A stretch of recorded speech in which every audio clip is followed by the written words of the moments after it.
మా వంటగదికి స్వాగతం. మా వంటగదిలో ఈరోజు చోలే మసాలాతో శనగల కూర ఎలా తయారు చేయాలో చూద్దాం.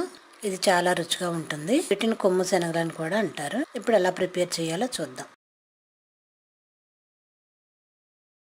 ఈ శనగలను తీసుకొని ముందుగా నీళ్లు పోసి ఒక 6 గంటలు నానబెడదాం. ఇవి అలా నానబెట్టి పక్కన పెట్టాలి. 6 గంటలు అయిన తర్వాత స్టవ్ పై ఆయిల్ పెట్టుకుని వేడైన తర్వాత ఇలా చిన్న దాల్చిన చెక్కలు 2, లవంగాలు ఒక 3, బిర్యానీ ఆకు 2 వేసి ఒకసారి కలుపుదాం. దీనిలోనే కొద్దిగా కరివేపాకు, ఉల్లి, పచ్చిమిర్చి కూడా వేసి వేయించుకుందాం. ఇవి బాగా వేగేంత వరకు 1 నిమిషం మూత పెడదాం. ఇప్పుడు ఉల్లి, పచ్చిమిర్చి నూనెలో వేగాయి కాబట్టి దీనిలో కొద్దిగా జీలకర్ర కూడా వేసి వేయించుకుందాం. ఇది కూడా వేగిన తర్వాత 1 టీ స్పూన్ అల్లం వెల్లుల్లి పేస్ట్ కూడా వేసి పచ్చివాసన పోయేంత వరకు వేయించుకుందాం. అల్లం వెల్లుల్లి పేస్ట్ కూడా వేగిన తర్వాత ఇప్పుడు దీనిలోనే 2 ఉల్లిపాయలని ఇట్లా పేస్ట్లా చేసుకోవాలి. ఇది అలా చేసిన పేస్ట్, ఉల్లి పేస్ట్ వేద్దాం.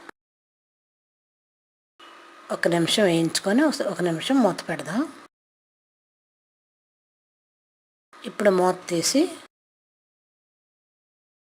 దీనిలోనే కొద్దిగా కారం, కొద్దిగా పసుపు కూడా వేసి ఒకసారి కలుపుదాం. ఉప్పు దీనిలో ఇప్పుడు వేయకూడదు, లాస్ట్లో వేద్దాం. ఒకసారి మూత పెట్టి 1 నిమిషం ఉడికించిన తర్వాత మూత తీసి ఒకసారి కలిపి దీనిలో 2 టమాటాలు పేస్ట్లా చేసుకొని ఉంచుకోవాలి. ఇది అలా చేసిన టమాటా పేస్ట్. ఇప్పుడు ఈ టమాటా పేస్ట్ వేసి ఒకసారి కలిపి మరొక నిమిషం మూత పెడదాం. ఇది కూడా ఉల్లి పేస్ట్తో ఆయిల్లో ఉడుకుతుంది. ఇప్పుడు మూత తీసి దీనిలో ముందుగా మనం నానబెట్టిన శనగలను కూడా వేసి ఒకసారి కలిపి మూత పెడదాం. ఇవి 6 గంటలు నానబెట్టాం కాబట్టి ఉడికించక్కర్లేదు. కుక్కర్లో అయితే తొందరగా అవుతుంది. నేను మామూలుగా వండి చూపించాను కాబట్టి ఒక 2 నిమిషాలు టైం ఎక్కువ పడుతుంది. ఇప్పుడు మూత తీసి ఒకసారి కలిపి దీనిలో 1 గ్లాసు నీళ్లు పోసి మూత పెట్టి ఒక 5 నిమిషాలు ఉడికించుకుందాం.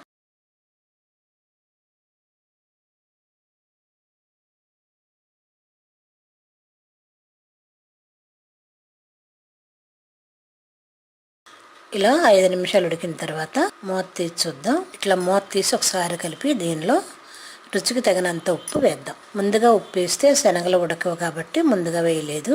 1 టీ స్పూన్ ధనియాల పొడి, గరం మసాలా కూడా వేసి ఒకసారి కలిపి మూత పెట్టుకుందాం. ఇప్పుడు కూర రెడీ అయింది కాబట్టి ఈ శనగలు ఉడికినాయో లేదో ఇట్లా తీసి చూస్తే తెలిసిపోతుంది. ఈ శనగలు ఉడికాయి కాబట్టి ఒకసారి కలిపి 1 నిమిషం మూత పెట్టి స్టవ్ ఆఫ్ చేసుకుందాం. ఇప్పుడు ఇలా రెడీ అయిన ఈ చోలే మసాలా కర్రీని వేరే బౌల్లో తీసుకొని సర్వ్ చేసుకుందాం. మా వంటగదిలో ఎంతో రుచిగా ఉండే, స్పైసీగా ఉండే చోలే మసాలా శనగల కర్రీ రెడీ. మరిన్ని వంటల కోసం మా వంటగదిని సబ్స్క్రైబ్ కాగలరు. ధన్యవాదములు.